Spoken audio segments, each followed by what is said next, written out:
Hello everyone, let's discuss this problem. So the given equation consists of binomial coefficients. The two properties which will be used in solving the question is first that the sum of NCR from r equal to 0 to r equal to n is always 2 raised to power n, and the second one is NCR equal to NCn minus r. Thus using these two equations, if you see the question, we will separate the two terms in the brackets 21c1 and 10c1 into different brackets, two different brackets as given here, 10c1 minus 10c plus 10c2 plus 10c10 in one bracket and 21c terms in the other bracket. So considering the first set of terms 21c1, 21c2 up to 21c10, we can write it as half of 21c0 till 21c21 minus 1. That is because uh, we have a term missing in this equation given here, 21c0, which is accounted for when we deduct minus 1 from here, correct?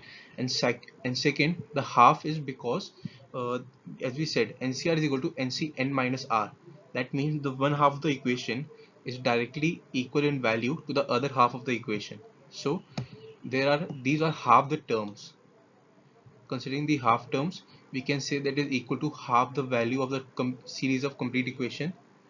Thus half of 2 raised to power, that is half of 2 raised to power 21 minus 1, that is give the equation 2 raised to power 20 minus 1. And second part, 10c1 plus 10c2, it is as simple as it can be. 10c0 10c1 to some 10c10, which is equal to 2 raised to power 10 minus 1, as same as described above, correct?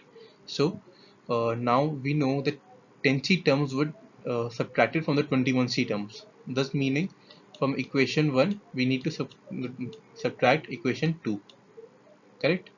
Thus the equation given here is this, and finally the answer would be 2 raised to power 20 minus 2 raised to power 10.